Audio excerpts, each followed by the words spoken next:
Hey, everybody, welcome to another episode of Purple Insider. Matthew Coller here, along with Manny Hill, as we get closer and closer to Vikings and Seattle Seahawks, and a little bit of, I want to say, breaking news ish. The official injury reports do not come out for West Coast teams until later in the afternoon. And about an hour ago or so, the report came out with the Vikings and the Seahawks. And Harrison Smith was a DNP today, did not practice. He was limited yesterday, but veterans are often limited. Today, did not practice on a Thursday. A little bit surprising there with a foot injury. So that will be something that we are keeping an eye on to see if he is going to play. It would be pretty shocking based on his career if he did not play, but that's worth bringing up. Jalen Redmond was not practicing today, I believe. Hold on, let me just pull it up here to get the official report here. Yeah, Jalen Redmond, Fabian Morrow, and then Harrison Smith as well were the three to watch, and Redmond has been a huge contributor really for them. Our goal tonight is to have Manny pick the schedule because he did not on Monday, but you're not going to pick one team. You're going to pick a lot of teams. I've got the playoff machine all jazzed up and ready, but I do have to ask you about one story that came out today, Manny, about the New York Jets and their owner not wanting to do a trade because Jerry Jeudy's Madden rating was not high enough. That came from The Athletic. And here was my first thought. You and I both absolutely guaranteed judged players from back in the day based on Madden. If somebody and what they thought was a better authority than us watching an afternoon game and seeing a guard play, right? It was like, okay, this is, and a lot of times if it was Pro Bowlers, all pros, like they were pretty good. In the middle, maybe it wasn't all that accurate, but as far as the best players, I think they identified them pretty well. But I didn't know that just me on Madden 05, developing players in the training camps with the drills and going into free agency, signing players, managing the salary cap. I had no idea that I was qualified by playing Madden 20 years ago to be the general manager of the New York Jets. So I am awaiting my interview with Woody Johnson.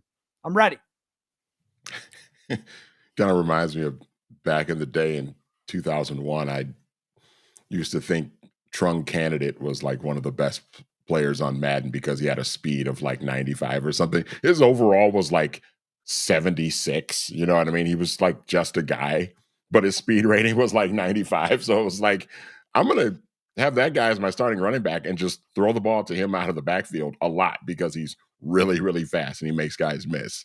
But for a billionaire owner to use Madden as a reason why they don't make a move is why they do or don't make a move is pretty wild to me.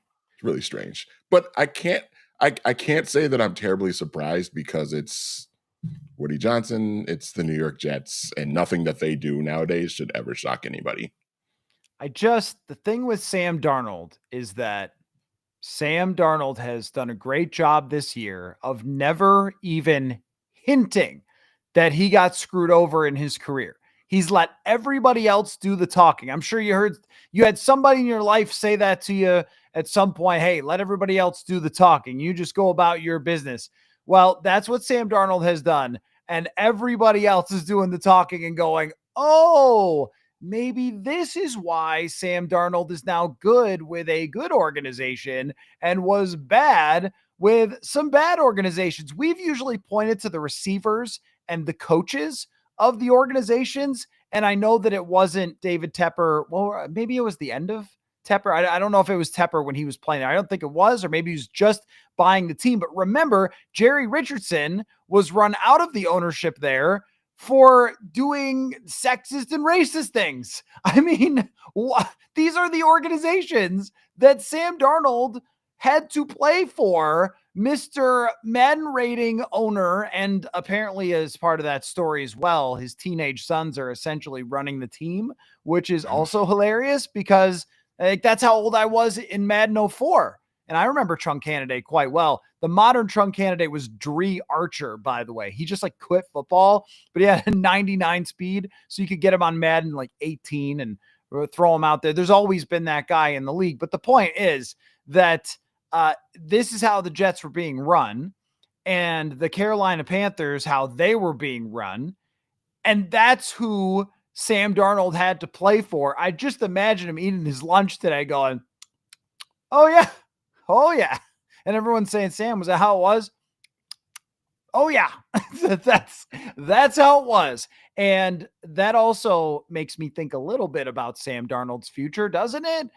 Doesn't it make you think a little bit more of, yeah, this is probably who he is? He probably is just a really good quarterback who didn't get opportunities because he was playing in such bleep show places that were run like this from Woody Johnson. And also, thank your favorite Minnesota Viking billionaire today. The Wilfs just look better and better by the day. Like, oh, we're not insane. So great. The worst thing we would accuse the Wilfs of is, hey guys, I mean, maybe it's time to just let it go and just sink to the bottom and draft high. And they were like, no, we want to win. And that's all I got. That's the worst thing that we ever criticize the Wilfs for. But I don't think we can ever overstate how much having owners that have their heads screwed on correctly is the reason, one of the main reasons the Vikings are where they are at this moment. You know, on the Jets, it's kind of ironic that Sam Darnold and potentially Geno Smith, I don't know, we don't know the status of him yet. Looks I guess like it though. He practiced in full today, so it looks like it. Yeah. Yeah. So it looks like we're going to see Sam Darnold versus Geno Smith on Sunday, right? Well, do you remember back in 2017 when the Vikings played the Rams and it was Case Keenum against Jared Goff, and there was the picture of them embracing after the game was over, and somebody had took that picture and tweeted out like a caption that said, "Don't worry, Jeff Fisher can't hurt us anymore." I wonder if somebody will do something similar for Sam Darnold and Geno Smith as they embrace after the game is over, regardless of the result. And somebody will just say, don't worry, the Jets can't hurt us anymore. And I do respect that Geno Smith has not taken the Sam Darnold approach. He did for the first year but once he got that contract, he has pimped the home run and just been like, I'm good. I don't know what you guys were thinking. He tweeted, and it's just hard to explain the meme if you don't know if you're not online enough. But when they beat the Jets, when Seattle beat the Jets, he tweeted a meme of a guy who had essentially claimed to have gone to his enemy's funeral to make sure he was actually dead. And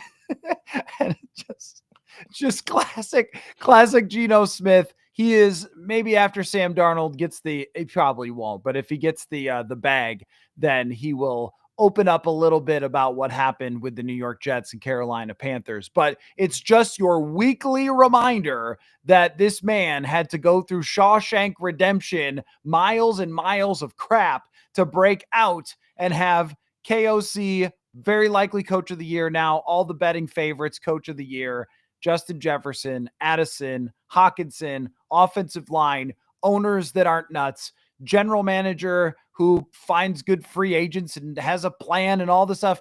It's wild to me, Manny. Let me quick before we start picking these games. Let me make a holiday baking championship connection to the Minnesota Vikings. So those of you out there who enjoyed the holiday baking championship know exactly what I'm talking about. And if you didn't, you'll get it anyway. They give the challenges to the bakers. And what happens sometimes is they just decide, I need to do something crazy. I need to go way over the top. And what they miss is what's right there in front of them, the simple challenge to just make a nice looking freaking cake. And that's how you're able to win. And I think that with the Vikings, all they've done to get here is just done stuff that made complete sense. Move on from a 36-year-old quarterback with an Achilles. The free agent quarterback, bridge quarterback you get has some ceiling to him and is a good human being. Drafting a quarterback who you could develop. finding free agents with the cap space that your defensive coordinator is going to like. Crazy Kwesi doing all this analytics stuff. Not really. The other teams just fall in the ocean of stupidity while you do normal stuff and win 12 games. I think what this Woody Johnson thing really tells you that before the race even begins, half the owners in the league pull out a bazooka and shoot themselves in the foot with it. And you're like, okay, we ain't running against 32. We're running against like 18 because the other ones have blown off their limbs by trading everything for Deshaun Watson or something. You're like, okay, don't have to worry about them. The Bears, no, you're good. They're going to keep Eberflus and, so far. Okay, you're all set with them. I mean, half the teams in the league just have no clue what the heck they're talking about. Let's give $100 million guaranteed to said 36-year-old quarterback coming off an Achilles injury. And, although, that decision that people thought that the Falcons were crazy for drafting Michael Penix after giving Kirk that contract looks a little bit smarter and smarter. Now, we'll see how things turn out with Michael Penix, but maybe that drafting him doesn't look as crazy as it did maybe, 6 months ago or whenever, that kind of thing. But yeah, I mean, that's part of why. And, we maybe see this in the NBA a little bit more. But in the world of professional sports, sometimes, a team's success that they are able to sustain over, a 3 to 5 year period can sometimes be, a lot of it is good coaching, good front office work, good ownership, good culture, all those things.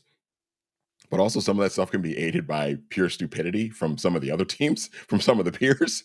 And we're kind of seeing that in the NFL now, where teams are sort of going all in on quarterbacks that don't work out, and they paying them all this guaranteed money.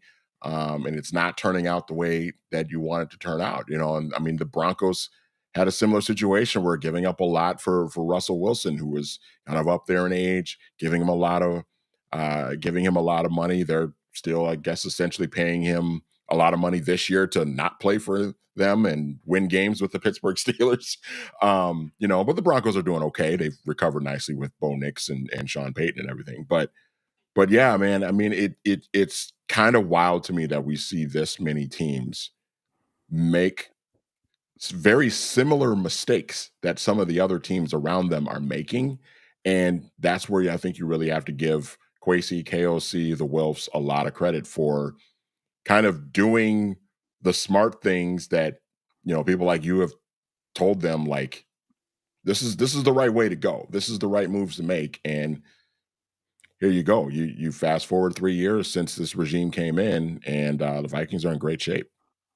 I think it really just tells you that for a lot of people, just because you succeeded in a certain area of business, whether it was because you were a genius or you fell backwards into it, it doesn't mean you're good at pro sports. It's a different world, and these people can be reactionary or they can listen to the wrong people or whatever. And the fact that it seems like the Wilfs, and they trusted.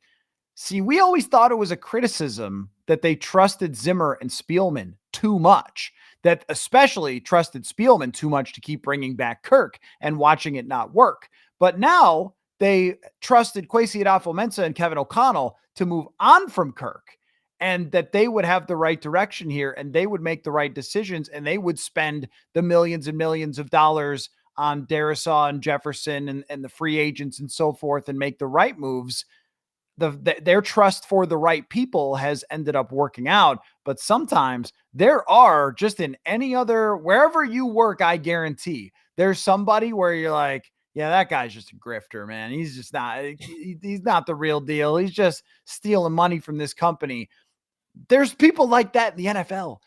Just the snake oil salesmen, the people who are better at selling owners than they are making football moves and things like that. We've seen a lot of them become coaches in the league. We've seen a lot of them become executives, and that is just not the case for the leadership of the Vikings. And so you have to think, well, it's the same thing with the Steelers, where you go, man, them Steelers, They just keep making the playoffs every year. Yeah, because their leadership's not insane.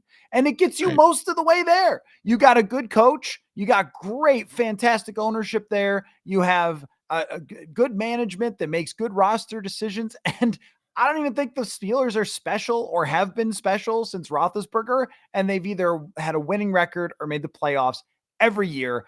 And at least you get to play in that sandbox and not Cleveland or the Jets or the Bears, where there's no answer at that point because whoever's in charge isn't in charge. That's the problem, is that like you don't have an answer. If you're in the media there talking about the Jets, you're like, do we criticize the GM who they hire? Or just say it's the owner's teenager who's going into the locker room and handing out game balls, according to the story. It's a hell of a read, by the way, over at The Athletic. So somebody, I forget who, when Diana Rossini got her job there, was like, I don't know, they're paying her a lot. This story alone got them probably as much as her salary is for a year. So shout out to her and the other reporters there for a heck of a gem on that one. Let's answer a couple questions and then get into picking some games. KMac 850 says, has there been a bad move from the front office this season? However, it ends what a year from Kwesi and company. I honestly don't think so. The only potentially bad move would be giving up the draft capital to move up for Dallas Turner. That is the only potentially bad move. But then after the sack that he had last week and the hit he put on Kirk the week before, you go, let's assess down the road on that particular move. But, I mean, you could say just in this vacuum for this year, if you draft Jared Verse, he's playing next to Jonathan Grenard and is probably amazing. So I don't know. I mean, that's the best I can do. That's very nitpicky. But other than that, I mean, Shaq Griffin has been good for them. Fabian Morrow came in the other day and played pretty well. I mean, I don't know. Couple other interesting things. Jason says the crowd is what always made Seattle a tough place to play. But here's the thing, Jason. This is what I learned today from someone who covers Seattle, Matty Brown. He told me that your past tense here, the crowd is what always made them Seattle a tough place to play. It apparently is past tense. That's what they are arguing on their sports radios and their podcasts about the Packers taking over that stadium last week. Did you see that on TV? They were saying, go Pack, go, and they're selling their tickets, and it was a way, way bigger Packer crowd than they have ever seen there before in Seattle. So that might happen with the Vikings too. It might not be anywhere close to what it used to be. Well, and and I'm looking at the standings right now, and the Seahawks are 8-6. They're only 3-5 at home this year. So this is not the same sort of, and I, excuse me, I know when I've been picking the schedule, I've kind of consistently had this game down as a loss. And some of that has had to do with just the fact that it's a road game going out to the West Coast in, a historically difficult place to play. But if you really think about it and analyze it, that really hasn't been a very difficult place to play. The Buffalo Bills went in there and blitzkrieged the Seahawks and blew them out of the water. We saw what the Packers did last week as well. So, this could actually bode well for the Vikings if you get a decent crowd out there that travels out there in purple jerseys and things like that, then, this could actually end up, working in the Vikings' favor, or at least not working against them as maybe we initially thought. Just a dude says Teddy for quarterback coach if McCown gets hired away. I saw Teddy say on NFL Network, I don't know if he was kidding, that he wants to come back and play. And he's not very old, and he probably could do it. Teddy, man, who was surprised? Not me. That Teddy went to his high school and won the state championship. Not me. Anything that guy does, I would never be surprised in terms of his success. By the way, he's still the most recent best Broncos quarterback. Bo Nix is coming along, but it's still maybe Bo Nix finally takes that title, but him going 7-7 there was pretty good compared to their other quarterbacks. But yeah, I don't know. I don't know what Teddy's plans are. I haven't thought about McCown getting hired somewhere, but when you do get this much attention, you do end up having your coordinators and coaches poached off of your coaching staff. And as far as comp picks, just a dude also asking about comp picks for coaches, because you guys love your comp picks.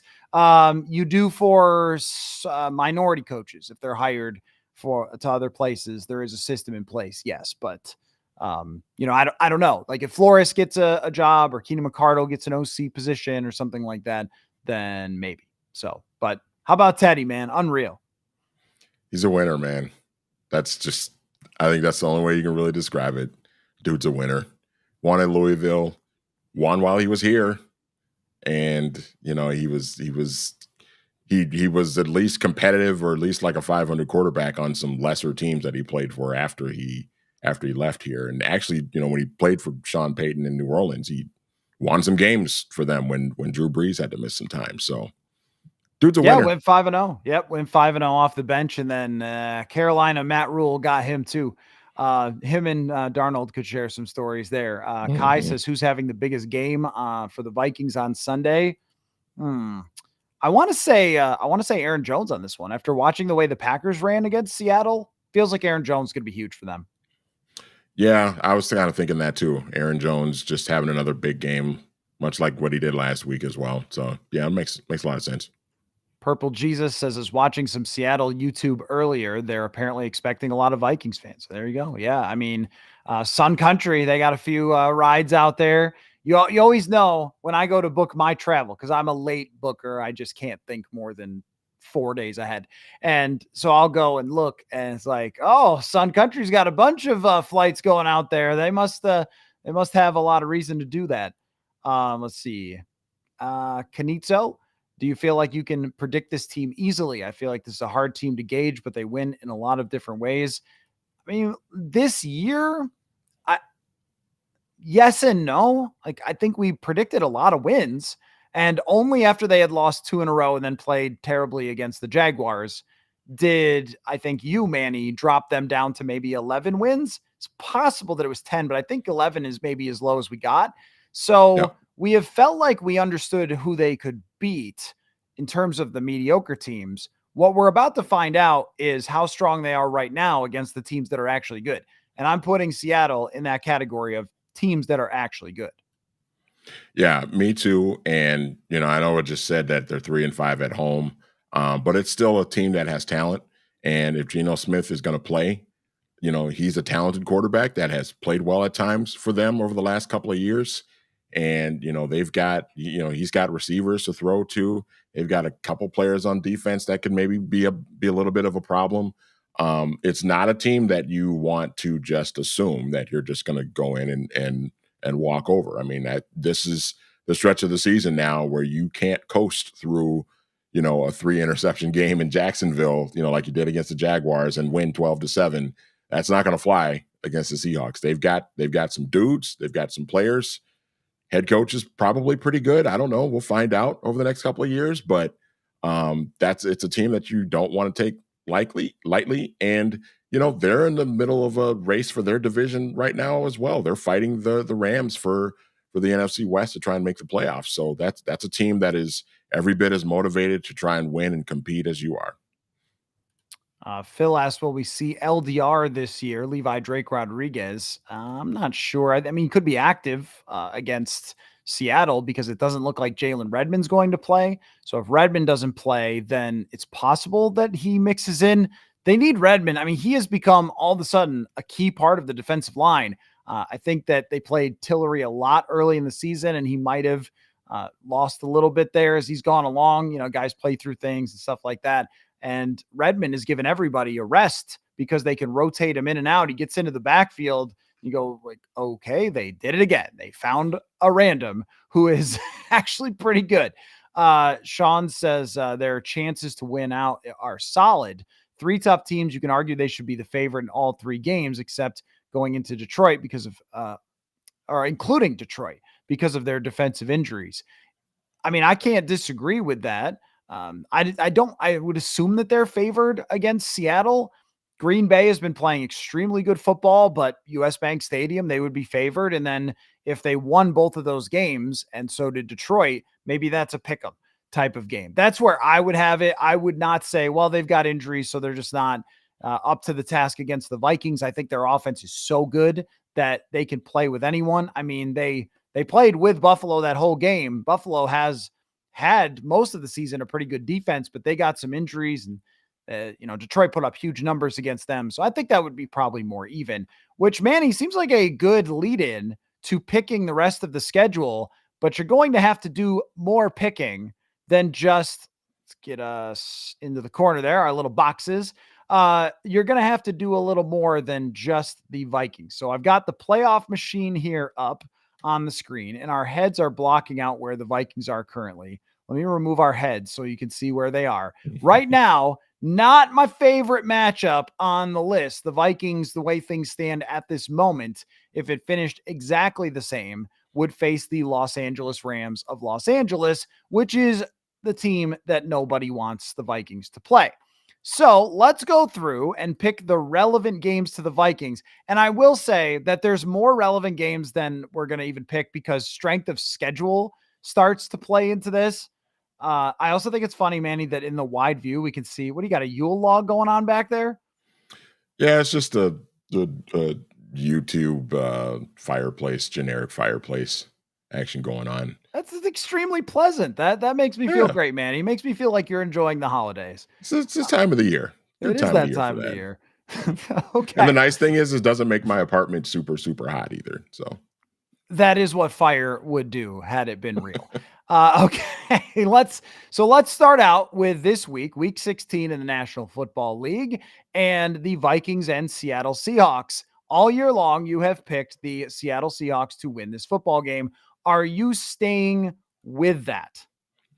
I think that if Geno Smith is playing in this game, and I know he might be a little bit hobbled with the leg injury. I think it's a knee, right? That he's It's a knee, dealing with. yes. Yep. I think that if he plays, even if he's going to be a little bit hobbled, I think that increases Seattle's chances in this game. I think it gives them a better chance. If this were Sam Howell or gasp Jaron Hall, Oh, that's right. Revenge game. yeah. If it was one of those two guys, I would love the Vikings' chances in this game. But I think Geno Smith can give them a decent chance in terms of Seattle. So I'll stick with my guns here Oof. that I have been for all season long, and I'll give the Seahawks the win here, just because the Vikings have already won 7 games in a row. They've already had 2 5-game winning streaks this season now. An 8th win in a row is asking a lot, especially going out west on a short week. So I'll give the Seahawks the win here. I've been hemming and hawing over this one because I felt the same way as you. But then after talking to my Seattle Seahawks guest, he was completely convinced that the Vikings would win this game. He was, I've had very few guests. The only other one was Tennessee, where the other person basically said, yeah, we're going to lose. I mean, I was like, oh, okay, that they are not feeling great. Although the way that the Packers played against them the other night, I can understand why. But at least Matty Brown felt like the coaching situation was significantly leaned toward the Vikings. But fair enough on the explanation. It's just so hard to win this many games, short week, and so forth. I think I've swung a little bit back toward, I think the Vikings will win, but we'll go with Seattle for your picks. Now we'll rapid fire through the other possibly relevant games. Green Bay and the New Orleans Saints. Who wins that one? I'm going to go with Green Bay. It's at Oh, not Lambeau. Spencer Rattler, all the draft analysts' Yeah. favorite quarterback. Oh, it's a shame. Yeah, not a believer in Spencer Rattler. No. Okay, that's fair enough. We got Carolina and Arizona. Oh, this is interesting because Arizona, you just don't. The Cardinals played well enough to beat the Vikings a couple of weeks ago, and Vikings kind of struggled in that game. Arizona's just, again, that team. They're kind of the typical 7-7. What are they? 7-7 now. Manny, this is not rapid fire. You are not rapid firing. You need to rapid fire. Gotcha. All right. I'll go Cardinals. Cardinals win. Okay. You know why? Because you have a list of your 5 favorite Seahawks, and I want to make sure we get to that list. Giants and Falcons. Falcons. I think Penix is going to play well. And I do want to say, I love your tendency to just start breaking down a Carolina-Arizona game, week 15. It's a hard one to pick, actually. I just need NFC answers here. 49ers and Dolphins. Dolphins. Okay. Washington and Philly. Philly. Rams and Jets. Rams. All right. And Chicago, Detroit. I think that's our last one.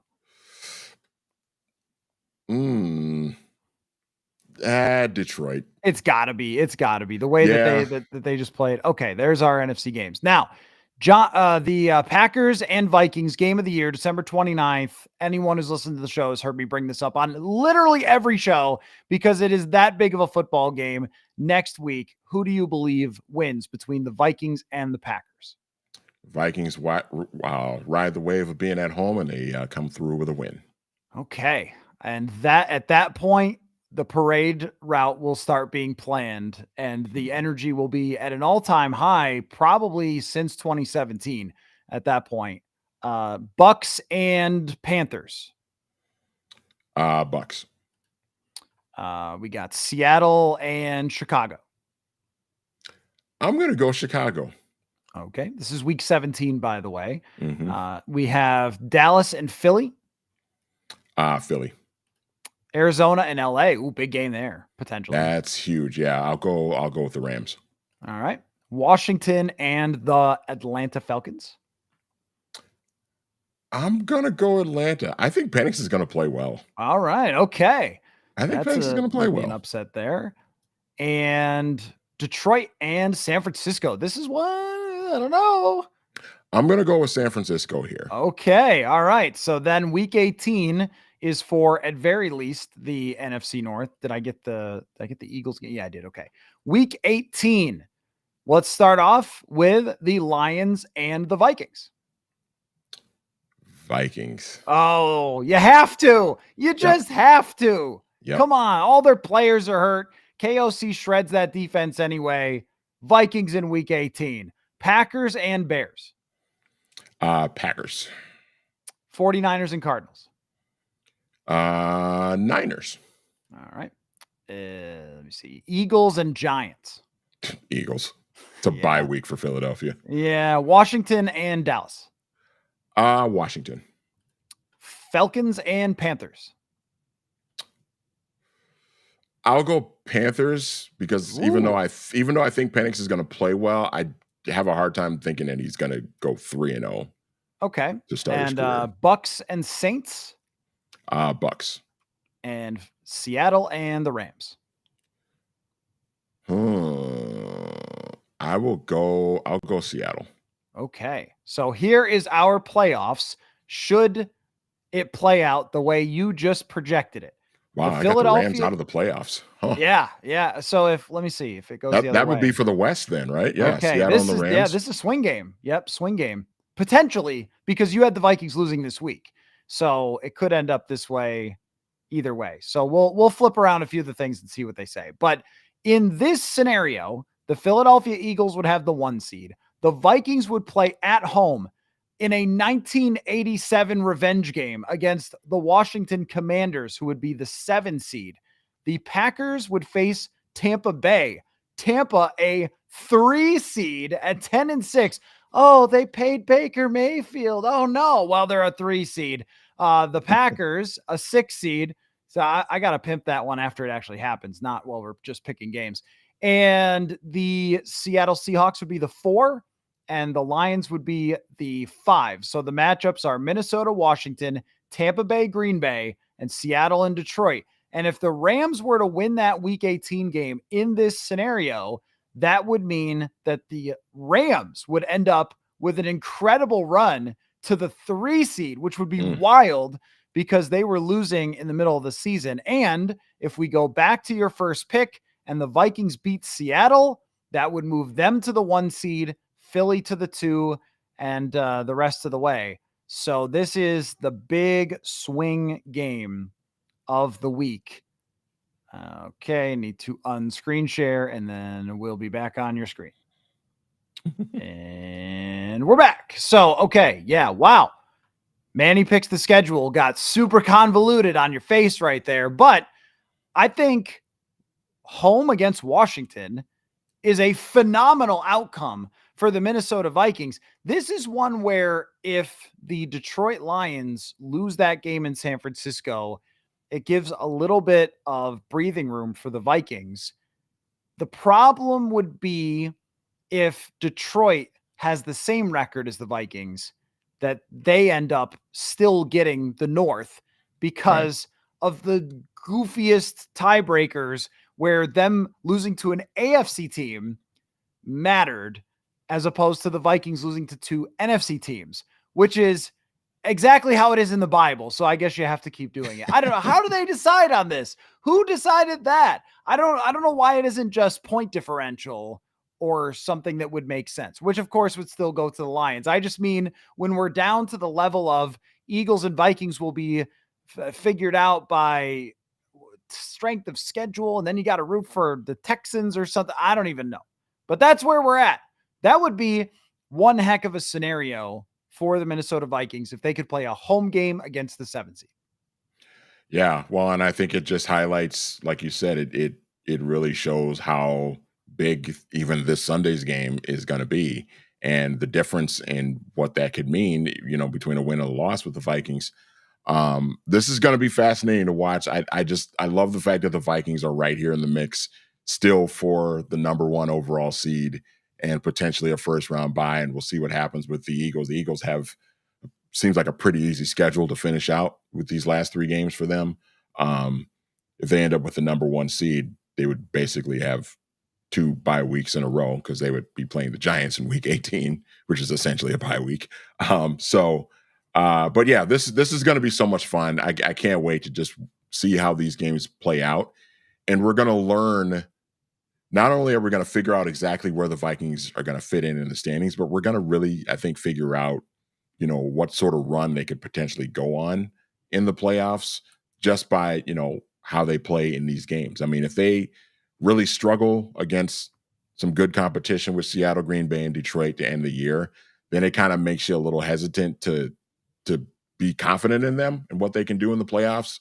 But if they win like 2 out of these 3 and finish, 14-3, even if Detroit still wins the division with the same record, I would still feel pretty good about the Vikings' chances because of what we saw in these last 3 games.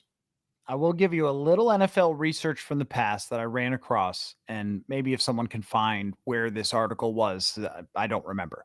But the most predictive part of the season for the playoffs is actually not the end of the season, which I think is interesting because that's how we're always going to evaluate it. But I mean, even think about teams that fight their way into the playoffs. That's probably what skews these statistics is teams that go crazy fighting their way into the playoffs and then they run out of gas in the first round. The Cleveland Browns with Joe Flacco. You're not going to beat playoff teams with Joe Flacco, but you can certainly win random regular season games against losing teams. Of course, they couldn't do that with Deshaun Watson or their other myriad of quarterbacks, but they could with Joe Flacco. So it's usually been the late middle part of the season, of course, which is when the Vikings have played very well. Yeah. Yet it's fair in this instance because the late middle part of the season for the Vikings, not trash teams. When I hear people say, oh, they haven't beat anybody, I'm like, okay, well, Arizona's pretty good. And Atlanta was, struggling with Kirk Cousins, but it's not a terrible team. It's a team that's in the race still. Chicago's pretty freaking bad. And the other ones are pretty bad, but I don't think, the game that they had against Chicago was before Eberflus got fired. That team still had a positive point differential when they beat them in overtime, and they beat them pretty handily before some special teams buffoonery. But aside from that, I don't know. I think that that's a little unfair. I actually, when you go through every team, I did this the other night, you go through every team and try to find their wins against playoff teams. There ain't that many. You know why? One, there ain't that many playoff teams. The other thing is that there ain't that many good teams in the whole league. So the Vikings have 4 wins or maybe 5 against winning teams. Well, so do the Eagles because there's a lot of bad football this year. So anyway, that's the whole schedule rant. One of our favorite listeners, Blunts and Boobies, says, what if Sam the Dart slinging Darnold? Oh, Sam the Dart sling. What is that, like Rudolph the Red-Nosed Reindeer? Loses in the playoffs because Josh Allen does Josh Allen things. Would it be worth bringing him back or let JJ McCarthy get 100% healthy? Buddy, if he goes to the Super Bowl and loses to Josh Allen, he is a freaking back. Oh, yeah, he's back. He's absolutely freaking back. Yes, if he goes to the Super Bowl. Now, let me throw a scenario at you, Manny. So Mm-hmm.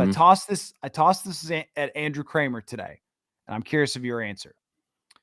What if Sam Darnold wins these next 3 games, finishes 15-2, and then loses in the playoffs, let's say in the divisional round to whoever won a wild card round, but plays okay. Say he's not like a megastar in the game, he just plays okay, and they lose to the Bucks 28-24. Is he back if that happens? If they got the 1 seed, 15-2, but then they lose in the divisional round, would you bring him back? I remember earlier this year we talked about, I think you had asked me the question of like, under what circumstance would you bring Sam Darnold back? And I think I said something like he'd have to win the Super Bowl MVP or something. And I think I largely said that because at that time, the idea of Sam Darnold winning the Super Bowl MVP just had never crossed my mind. But like now, the team's 12-2 and he's been playing so well this year, it's not far-fetched to think that he could do this. And so I think based on what we've seen this year and how the team has played, if that scenario that you're talking about plays out, they lose to the Bucks in the second round, and Sam plays really well, I would not have a problem with them bringing him back. I think you do have to explore bringing him back. And here's the other thing too, with JJ McCarthy. And again, my feeling on this is kind of evolved over the course of the season. JJ McCarthy's only 21 years old. He's going to be 22 years old next year. He doesn't necessarily have to start next year. He doesn't have to start next year. Other guys we've seen, like the Jordan Love sat for 3 years. And I'm not saying JJ McCarthy has to sit for the next, sit for 2 more years after this year. But I don't think that if Sam Darnold plays well enough and you can bring him back on a deal that works for you, I don't necessarily think that's a bad thing or, necessarily a wrong move to make, because I don't think you have to rush JJ McCarthy out there to play. There's still an opportunity for him to develop and still eventually be your guy of the future. I was thinking about this, and maybe your big NFL history brain can tell me the answer. Let's just say that they win 14. That's how you have them, which like just stop and take a deep breath and think about that for a second. But I mean, just a four. How many quarterbacks? Now we know Randall Cunningham is one of them. How many quarterbacks ever won 14 games in the NFL and then weren't good? Like did not continue, just won 14 games and then just not as good. The answer can't be many. There can't be, and I know there's 17 games, even 13 games. Okay, you've got Case Keenum, you've got Randall Cunningham. It's a different story with Sam Darnold. That one year that Kyle Orton won 13 while throwing like 9 touchdowns. I think Kerry Collins did the same thing once, but this team has had a really good offense.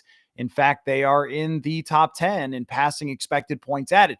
Their success has been driven by their passing game with this quarterback. I can't think of too many quarterbacks that just won 13 or 14 games in NFL history before that were not for the Vikings, that just didn't turn out to where they're, oh man, no, nothing there. Carson Wentz, I guess, would be one of them. But Wentz had that catastrophic injury and then was never really the same after that. So we're not talking about that. I don't know. I can't think of too many that just fell off the face of the earth after winning 13 games. And what's interesting about Sam Darnold too is that he's only 27 years old. Like we may not, I mean, he's played so well this year, and we may still have not actually seen the best from him yet. You know what I mean? Because a lot of quarterbacks, they play their best football when they're, maybe 29, maybe they get to that 29, 30-year-old mark in their career. And it's possible that we have still not seen the best from Sam Darnold yet. And if that's the case, I don't think there's anything wrong with bringing him back. I think what we've seen from him this year is legit and totally repeatable. The question obviously is going to be, next year, is it going to be in a Vikings uniform or with somebody else? But I think if you're Sam too, you got to think like, hey man, I came here and revitalized my career, got these weapons, got 2 of the best receivers in the league, one of the best tight ends in the league. good head coach that believes in me and empowered me all season long and has helped me, regenerate my career. There might be some incentive in Sam just wanting to come back because this might be the best kind of situation for him going forward. I've never seen anything in my entire life like a quarterback winning this much and playing this well and being this age, and so many of the fans, not speaking for everyone, being like, please leave. I mean, like, guys, you use overthecap.com too much. And I love Jason Fitzgerald, great guy who runs that site. He's in my book.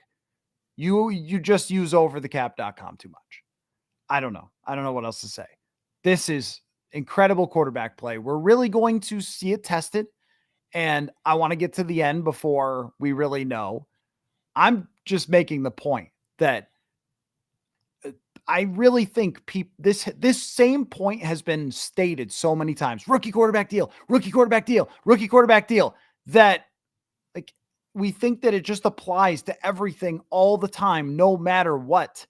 And then you look around and go, didn't they pay Jalen Hurts? Didn't they pay Jordan Love? Didn't they pay Matthew Stafford? Didn't they pay Jared Goff? Didn't it, like all these teams, didn't they pay Baker Mayfield? I thought Baker Mayfield, after he got paid, just had to lay down on the turf and die and lose every game after that happened. I thought that his team had to actually shut down the stadium and not field a roster of 53 because Baker Mayfield got a contract. That's just not how it works. So I think, I mean, for me, if they get to 15, I am not letting a quarterback go, won 15 MFing games. Are you serious? What is the goal here?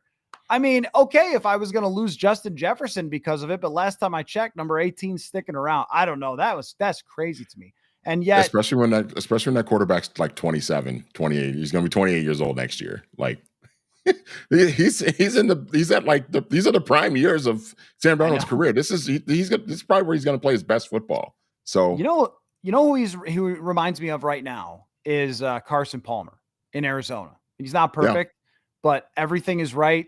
And the guy is maximizing everything he's got.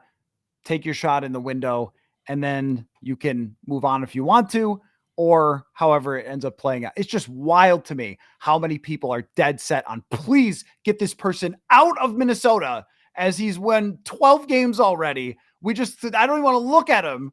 I want him gone, even though she's put you in position. He is the first quarterback to put you in position to be a real Super Bowl contender in 7 years. And that guy, we all like Case Keenum, but we all knew the deal with Case Keenum. Yep. No one's played quarterback like this since 2009. And it's just get out. Don't even look at us on the way. You turn and you walk out of here because you want some money. Anyway, I don't know. It's crazy to me. That's why they make a cap that is manipulatable so teams can keep their windows open. But that's, a discussion we're going to keep having. I just think in that scenario, even 2 out of the next 3, how do you say goodbye to a guy who could win 14 games? Literally the last time you won 14 games was 1998. And again, I'll say it one more time. Psst. JJ McCarthy doesn't have to play next year. Right. Yeah. I mean, you could say it. He doesn't have to play next year. Right. It's okay. Right. You're still going to have him. If you bring Sam back and he's not as good and you need to cut bait, you got JJ McCarthy ready to go in 2026. It's okay. I also think that the general premise that, well, if Darnold could be good, then just literally anyone can. Like, of course, McCarthy is just going to work. Pretty flawed. I liked the heck out of what I saw from McCarthy. Nobody was higher other than Kevin O'Connell on what I saw from him from OTAs to camp and the preseason. I was very, very impressed. He looked like somebody who's on the right track. But man, oh no, all of you folks you go on a game show, and I'll stop ranting and then get you to the Seahawks, top 5 Seahawks, and I got to get some great super chats. Appreciate you guys. Get you in a sec. But you guys would go on a game show and they would go, behind door number 1 is a new car. Would you take that or door number 2? You guys did door number 2. I don't even want to think about that new car. Give me door number 2. That's what you're doing right now. And I know door number 1 is more expensive taxes wise, I guess, in the analogy, but it's just give me the other thing. That's amazing. Oh man. Anyway, okay. Dane says, why doesn't anyone talk about Mike Tomlin's success with minimal paid quarterbacks? He proves every year overpaying a mid quarterback is a bad choice. See, that last part is the most important part. A mid quarterback. Sam Darnold this year has not been a mid quarterback. This has always been the point. The reason you couldn't do it with Kirk is because he's a mid quarterback. Your quarterback hasn't played that way this year. Will he always play that way? I don't know, but we're growing on the sample size. And also, Mike Tomlin did his best work with a quarterback they paid named Ben Roethlisberger, who was, a highly drafted, big, giant guy who was pretty tough and threw into tight windows and had good receivers and was pretty tough. I don't know. I'm just saying. Purple Jesus says apparently he has to because the only way you can win a Super Bowl is with your quarterback on a rookie salary. Just a little sarcasm here. Right. I mean, it's just not the case. It is helpful. It is very helpful to building your roster. It's not an impossibility to continue to be good. That's the only point. We don't need to talk about it all night long. I mean, even here, like Jason, he's not consistent enough. He has 11 of 14 games over 100 quarterback rating and is a top 5, 6, 7 quarterback in the league by PFF's grading system. And all like, I don't know. Go back to 2022. And I believe he is 17-5 since then. I don't know.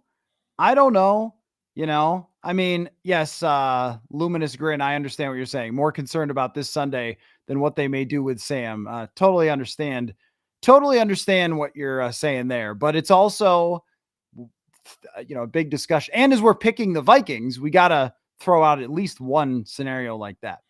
Okay. 2 things to still do in our lives. Number 1 is to remind everyone that gifting is hard, but you can give the gift of connection from US Cellular. If you're not sure what that means, here's a specific hint. You could choose 4 free phones and 4 lines for $90 a month with US Cellular. Your family wants new phones. How do I know? They told us in the chat.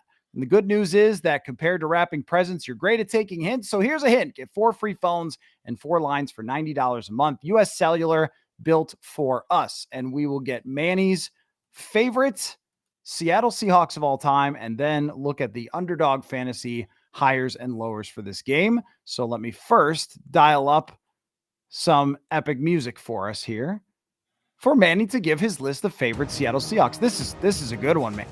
This is a good random team to talk about your favorites. So where would you like to begin? All-time favorite Seattle Seahawks. Number 5, the maybe going a little chalk here, but number 5, the late, great Cortez Kennedy. Just an absolute menace of a defensive tackle, pass rusher, could stop the run.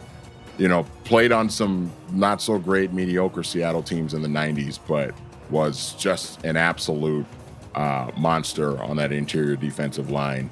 So Big Tez, I think, as they called him sometimes, Cortez Kennedy, number 5 on my list. Love him. Yeah. Hey, now there's a guy. It's a great example of a guy that I knew of his excellence through the Madden video games. He always had like a 90 rating, and you always wanted to play with Cortez Kennedy because he'd get in the backfield instantly. But one of the beasts of the entire generation, and really a modern defensive tackle, like ahead of his time type of do-it-all player that would have roasted the Vikings. Who's number 4? Yeah. Number 4 on my list, I believe former teammate of the aforementioned Cortez Kennedy, Joey Galloway, is number 4 on my list. One of the speediest deep threat wide receivers that you could have out there. I think one season he averaged 20 yards a catch, if I'm not mistaken. I have to go back and look at those numbers, but obviously very explosive as a player. And now has turned into a pretty good college football analyst for ESPN now too. So he's one of my favorites. So Joey Galloway, number 4. he was one where if Rick Meyer hadn't been their quarterback for a couple of years, the numbers that Joey Galloway could have put up. But one of the fastest players I have ever seen in the NFL, just ran by people. Yep. Number 3, going a little chalk here too, but more so, I mean, obviously he was a terrific player, but, you know, since he's been done playing, I've come to love more of his personality and everything, but it's beast mode. Marshawn Lynch. Yes. Just great. But seriously, like as a player too, just really one of the best running backs in the NFL at his peak. And obviously with the personality and everything too, just makes him one of the most likable guys in the league. So beast mode number 3 on my list. As a reporter, I did not enjoy the "I'm just here to so I don't get fined," but Right. I don't know if he did that with the local media. So, but he was a player that played with joy and fun, which is hard to find in the NFL. I mean, it's a very serious game and everything else, and if someone could play it at a high level and be super fun, that's a very memorable combination. And you would be surprised. I have talked to former teammates of Marshawn Lynch, and they will tell you he was one of the smartest football minds that they ever ran across. That this guy would talk X's and O's with Pete Carroll and schemes and break stuff down with the absolute top level of NFL players. So a lot of Marshawn. Another thing was too, he lived off of his endorsements and put all of his salary away money-wise. Sometimes he's aloof like a fox. You know, you might think, oh, this guy must be just a silly goose, but I don't think that was the case for Mr. Lynch. I think he's a pretty bright dude. He did go to Cal Berkeley. He did. Yeah, I know. I mean, He did go to Cal Berkeley. but also rode around a cart like this.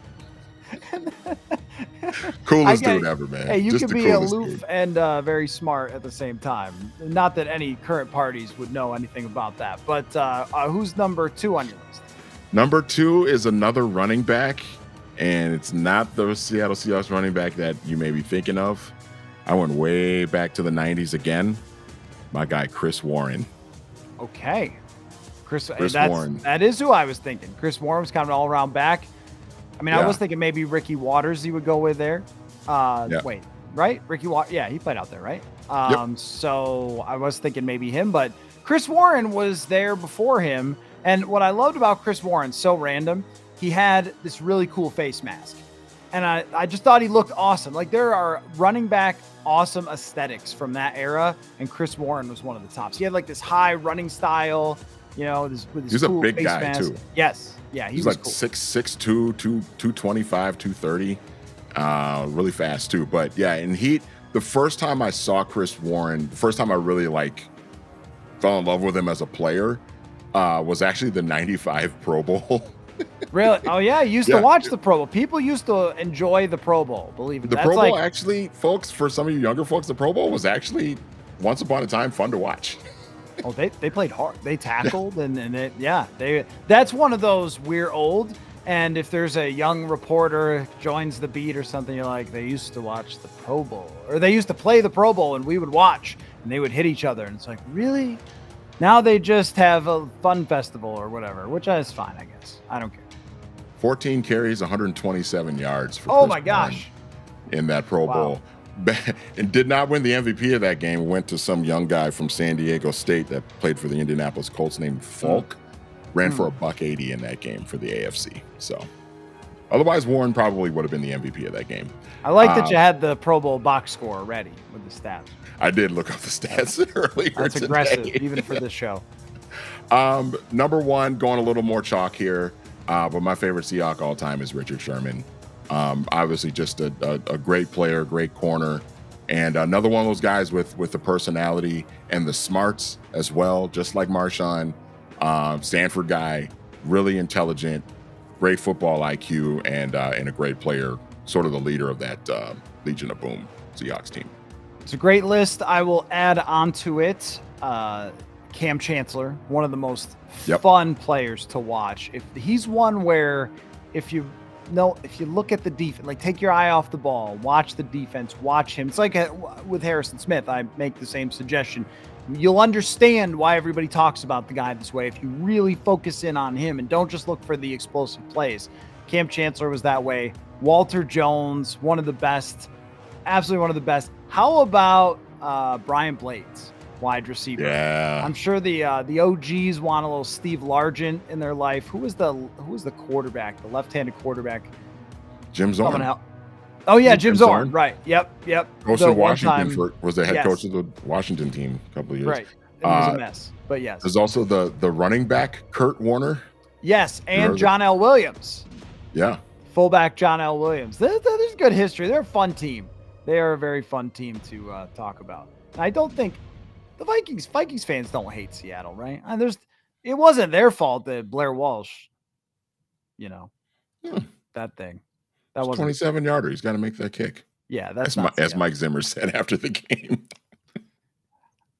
Mike, never wrong, but always inappropriate. Dane adds that he was not saying Sam has been mid this year. No, I understood. You meant Kirk, like paying Kirk, and that's what I'm saying. Like that was the point. Is it's really, if you can't get top 5, top 7 quarterback play and you're paying for it, then you're in trouble. Also, Benny Blades, Brian Blades and Benny Blades, same team. Great point.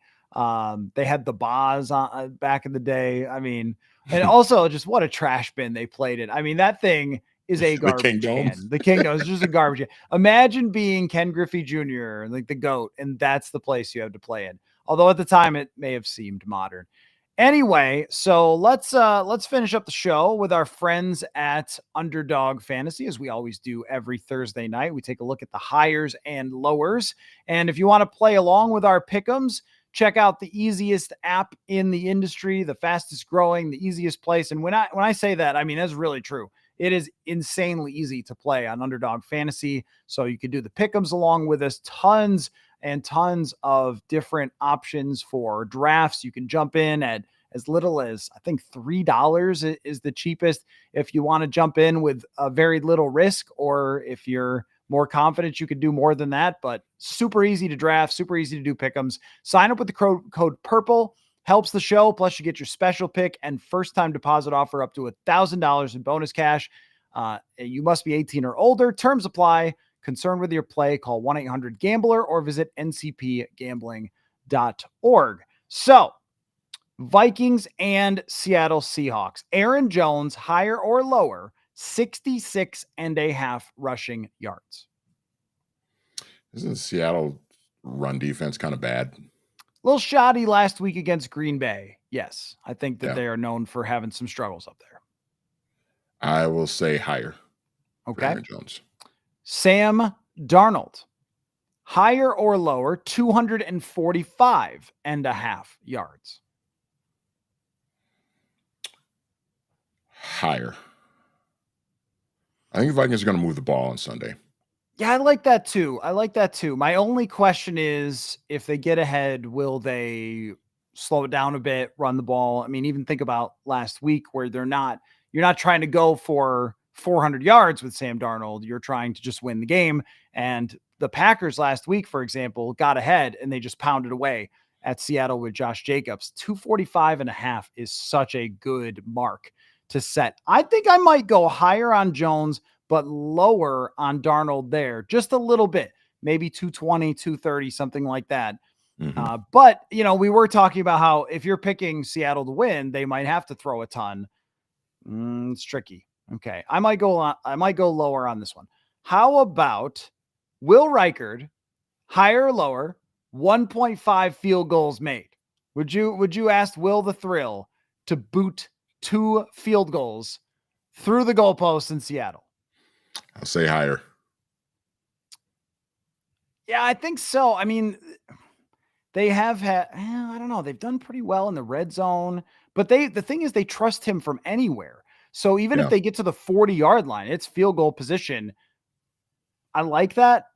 Putting your money on 2 field goals seems a little bit dicey, but why not? There's no consequences. Geno Smith, higher or lower, 226.5 yards. I'll go higher. I think so. I think he's going to have to throw a lot against the Vikings. And we've seen a couple quarterbacks rack up a ton of yards without really actually getting anywhere. And Techno Viking, higher or lower, 2.5 Diet Dr. Peppers on Sunday. I will be at, wait, fair catch kick alert. Oh, is that happening? Oh, that never happens. But you know that rule where you can do the fair catch and then get a chance to kick a field goal? Is that at the end of the half that people usually end up doing this?